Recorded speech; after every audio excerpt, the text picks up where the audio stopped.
बिस्मिल्लाहिर्रहमानिर्रहीम। Quick book का fourth question start करते हैं। इसमें कुछ नई चीज़ें हैं, उनको इंशाल्लाह हम कवर करेंगे। कुछ नए टॉपिक्स हैं, बाकी क्वेश्चन जो है वो पहले जैसा ही है। ठीक है जी, हम इसको स्टार्ट कर लेते हैं। तो क्वेश्चन ये है कि mister Jain invested cash 60 lakh, cash paid for office rent 15,000, rent expense होता है, और किसी को सिक्योरिटी जमा कराइए, डिपॉजिट्स, ये हमारा अदर करंट एसेट होते हैं या करंट एसेट्स हो सकते हैं 1 लाख रुपीज़ के। और deposit cash in MCB bank 20 lakh, cash paid for stationery, stationery जो है वो सिंपल एक्सपेंस होता है, फर्नीचर लिया है फिक्स एसेट होता है। ये भी हम इंशाल्लाह ऐसा ऐसा सारा क्वेश्चन कवर करते हैं। सबसे पहले जो है हम बनाएंगे चार्ट्स ऑफ अकाउंट अपने, और इस क्वेश्चन में जो है हम वो बिज़नेस करते हैं हम शर्ट्स का। इन्वेंट्री आइटम हमारा शर्ट्स बनेगा जी। तो सबसे पहले हम चार्ट्स ऑफ अकाउंट में जाते हैं और जल्दी जल्दी हम जो है वो अपने अकाउंट्स क्रिएट कर लेते हैं। तो सबसे पहले तो कैपिटल है, कैश का लेजर बनेगा, बैंक का लेजर बनेगा, सेल्स का लेजर जो है ये बनेगा, परचेज का लेजर बनेगा आपका, सैलरी एक्सपेंस का लेजर हम बना लेते हैं। इसके अलावा जो है फर्नीचर जो है आपका फिक्स एसेट होता है जी। ये रेंट एक्सपेंस जो है ये एक्सपेंस होता है आपका। इसी तरह से इसके अंदर जो है वो अदर एसेट्स में आ जाएगा डिपॉजिट्स, और अगर कोई अकाउंट रह जाएगा तो वो हम इंशाल्लाह बना लेंगे। एडिट में जाएं, प्रेफरेंसेस में item and inventory, company preferences को चेक लगा दें। अब आप इन्वेंट्री बना लें जो कि हमारा शर्ट्स है। यूनिट इसका सिंगल है एंड पीसीज आ जाएगा, और यहाँ पे हमारा सेल्स का अकाउंट आ जाएगा। तो फर्स्ट हमारी एंट्री क्या है, started business with cash 60 lakh. Company में जाके जर्नल की एंट्री बन जाएगी आपकी, ये कैश 60 लाख डेबिट और कैपिटल क्रेडिट। उसके बाद वो कैश पेड कर रहा है, office rent 15,000 and deposits 1 lakh. तो रेंट एक्सपेंस 15,000 और डिपॉजिट्स 1 लाख, और ये आपने कैश के थ्रू किया तो 1,15,000 की आपकी एंट्री जो है वो हो जाएगी। उसके बाद वो क्या कर रहा है कि कैश डिपॉजिट करवा रहा है बैंक में 20 lakh rupees, bank debit 2 million और कैश क्रेडिट। उसके बाद स्टेशनरी ली है उसने 500 की, ये नॉमिनल जो एक्सपेंस है स्टेशनरी का। अगर आप 1 साल के लिए इकट्ठा ले लेते हैं तो फिर वो एक्सपेंस नहीं होगा, वो एसेट होगा, और फिर हम उसको राइट ऑफ करेंगे। ये 500 की है, बहुत ही छोटी सी अमाउंट है, तो हम इसको एक्सपेंस ही बना लेते हैं। फर्नीचर ले 25,000 का कैश पे और कैश क्रेडिट 25,000। ओके। उसके बाद वो कह रहा है कि परचेज ऑर्डर इकबाल को, सबसे पहले हम एक वेंडर बना लेंगे इकबाल के नाम का, vendor, new vendor Iqbal. Iqbal को उसने ऑर्डर किया है, कोई भी चीज़ हम ख़रीदने से पहले ऑर्डर करते हैं। Issued a purchase order Iqbal, purchase 1000 shirts at 200 on account. तो परचेज ऑर्डर बनाने के लिए ये देखें यहाँ पे परचेज ऑर्डर है, तो क्लिक करेंगे हम, इकबाल को क्लिक करेंगे, ये आपका पहला परचेज ऑर्डर है। तो ये आ जाएगा PO1। आइटम हमारा शर्ट्स का है, तो कितना है जी 1000 शर्ट्स 200 के हिसाब से। ये आ जाएगा on credit, vendor message on credit के जी हम ये क्रेडिट पे ले रहे हैं आपसे। सेव कर देंगे हम इसको। परचेज ऑर्डर बनाने से आपकी इन्वेंट्री पे कोई इफेक्ट नहीं पड़ेगा, ना ही कम होगी ना ही ज़्यादा होगी, क्योंकि ये इन्फॉर्मेशन होती है जस्ट। ठीक है, परचेज ऑर्डर बन गया। अब वो क्या कह रहा है कि purchase 1000 shirts of from Iqbal against PO1। तो अब वो कह रहा है कि आपने जो ऑर्डर दिया था वो आप ले रहे हैं इकबाल से। जैसे मैं इकबाल को क्लिक करूँगा तो मुझे कहेगा कि जी आपने इसको एक ऑर्डर दिया था, वो आप ले रहे हैं। यस कर देंगे इसको चेक लगाएं, ओके करें। P1 अगेंस्ट PO1, सब चीज़ें वैसे ही हैं, एंटर कर दो। अब आपकी इन्वेंट्री जो है वो 1000 शर्ट से इंक्रीज़ हो जाएगी। उसके बाद आपने रिटर्न की एक बाल को 50 शर्ट्स, एंटर बिल में जाते हैं, क्रेडिट में जाते हैं, एक्सपेंस में, आइटम में जाते हैं। उसके बाद यहाँ पे आएगा PR1 अगेंस्ट P1, और कितनी शर्ट्स वापस की हैं उसको, 50 शर्ट्स 200 के हिसाब से, 50 शर्ट्स 200 के हिसाब से ये इकबाल को वापस कर दी गई हैं। अगर आप चेक करना चाहें तो 1,90,000 अब हमने उसका देना है। इकबाल को हम पेमेंट कर रहे हैं 25,000 की बैंक से, तो राइट क्लिक करें, पे बिल में चले जाएं, चेक लगाएं 25,000, सेट क्रेडिट भी कर लें साथ में, क्योंकि क्रेडिट्स देना ज़रूरी होते हैं। 25,000 और यहाँ से हम लेंगे बैंक अकाउंट, एंटर कर दें इसको। अब हमने उसके 1,65,000 रुपये देने हैं। उसके बाद वो कह रहा है कि हमने कैश पे ख़रीदी हैं 100 शर्टें 180 के हिसाब से, तो एक और वेंडर बना लें। नाम नहीं दिया हुआ तो आप कोई भी इसका नाम रख लें, मैंने इसका नाम कासिम रखा है। राइट क्लिक करके receive item and enter bill, ये हमारी परचेज़ नंबर 2 है, और शर्ट्स हैं 100 शर्ट्स हैं 180 के हिसाब से हैं, तकरीबन 18,000 रुपये की रकम जो है वो बन जाएगी। अब हमने इसको पे करनी है। राइट क्लिक करके जो है वो पे बिल में जाएंगे और कासिम पे चेक लगा के कैश पे क्लिक कर देंगे और इसको ओके कर देंगे।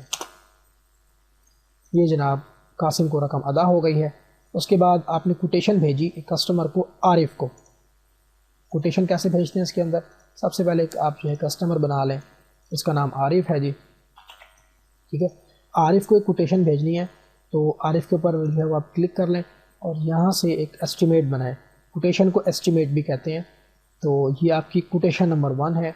आपने इसको ऑफ़र की है कि आपसे ये 300 शर्ट ख़रीदे 500 के हिसाब से, 300 शर्ट्स 500 के हिसाब से, ठीक है, और 90 डेज़ क्रेडिट, ये जनाब उसके लिए ऑफ़र है, 90 डेज़ क्रेडिट पे।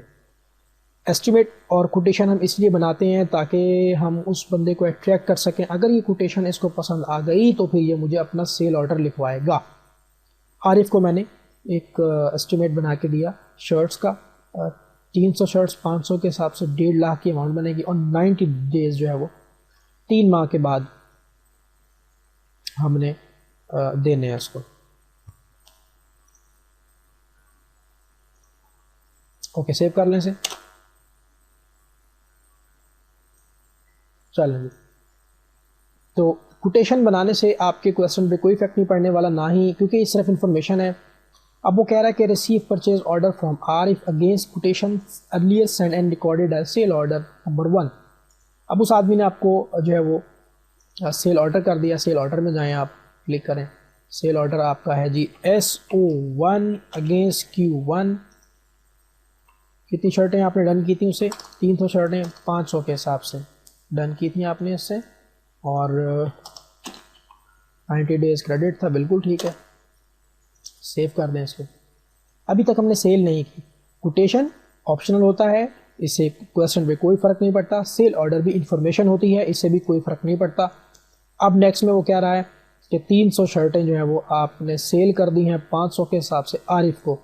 तो अब हम राइट क्लिक करके क्रिएट इनवाइस में जाएंगे, और जैसे ही मैं आरिफ का नाम क्लिक करूँगा तो वो मुझे कहेगा कि आपने जो है ये ज़रूरी है। अगर देखें अक्सर स्टूडेंट क्या करते हैं, वो राइट क्लिक करके जो है क्रिएट इनवाइस में जाते हैं, तो वो नई चीज़ शो होती है। जब तक आप दोबारा उसके ऊपर क्लिक नहीं करेंगे तब तक ये विंडो नहीं आएगी। उसके बाद हम क्या कह रहे हैं कि create invoice from sale order. Okay, sale order यही वाला है इसका। तो हर चीज़ जो है वो create invoice for selected item, create invoice for selected item. Okay, आप देख सकते हैं कि 300 शर्टें 500 के हिसाब से हर चीज़ वैसी की वैसी कॉपी हो गई है। तो ये जनाब आपकी पहली सेल है अगेंस्ट SO1 के। सेव कर देता हूँ जी मैं इसको, ये मैंने सेव कर दिया। अब वो कह रहा है कि उसने 6 पीस आपको वापस कर दिए हैं, तो इसको हम बोलते हैं रिफंड्स एंड क्रेडिट्स। आरिफ ने आपको SR1 अगेंस्ट S1 6 पीस वापस कर दिए हैं उसने आपको 500 के हिसाब से। अप्लाई टू एन इनवाइस करेंगे हम।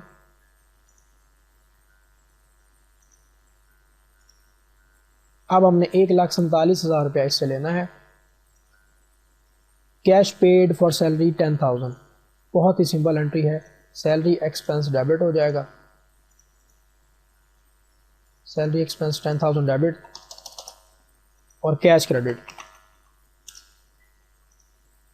Cash paid for salary 10,000, receive 50,000 from Arif and deposit in bank. Arif ने आपको 50,000 रुपये जमा करा दिए हैं, तो आरिफ के ऊपर राइट क्लिक करके रिसीव पेमेंट में चले जाएंगे हम। आरिफ ने आपको कितने रुपए जमा कराएं जी? 50,000, तो 50,000 मैं यहाँ लिख रहा हूँ।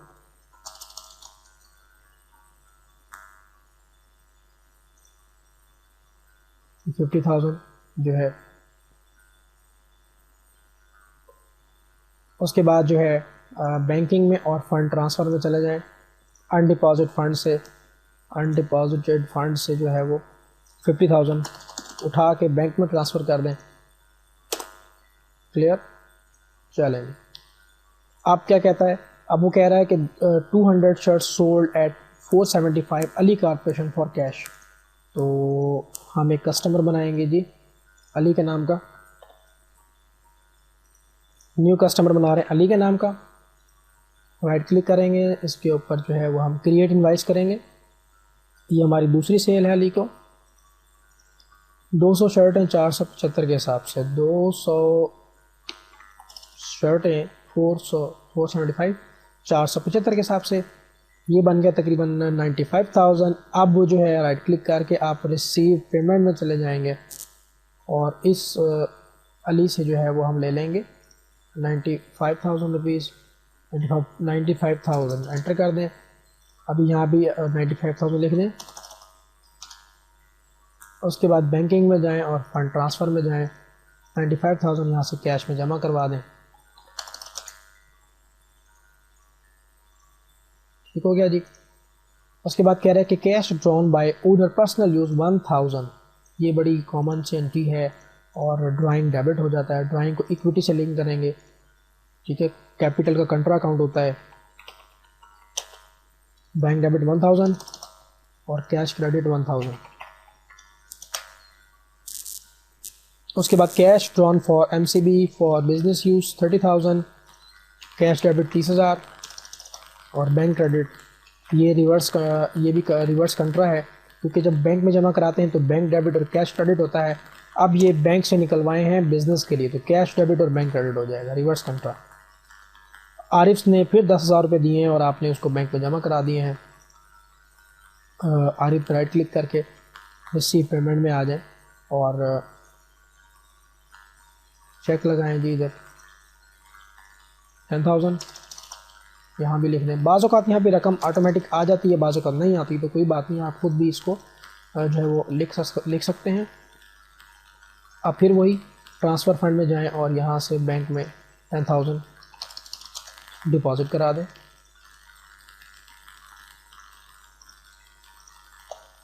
सवाल को आगे बढ़ाते हैं। इकबाल को हमने 5,000 का चेक दिया है। वेंडर में जाएं, इकबाल पर राइट क्लिक करें, पे बिल में जाएं, चेक लगाएं और 5,000 चेक अदा कर दें। ये इकबाल को पेमेंट हो गई है।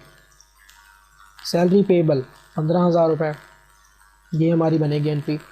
सैलरी एक्सपेंस डेबिट 15,000 और salary payable credit other current liabilities होता है जी। ये तो हमने बनाया होगा, तो एक बार चेक कर लेते हैं। अगर नहीं बना होगा तो हम दोबारा से उसको बना लेंगे।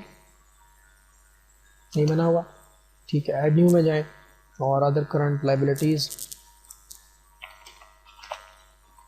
Salary payable credit, telephone bill payable 2,500 रुपये, ये भी नहीं बनाया हुआ हमने। तो 2 अकाउंट बनेंगे इसमें, एक टेलीफोन एक्सपेंस का बनेगा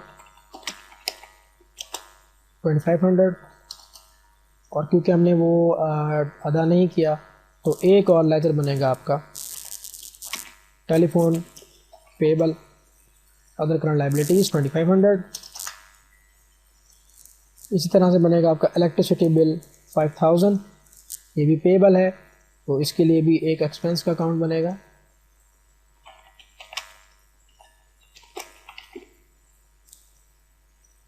5000 और other current liabilities, electricity bill payable,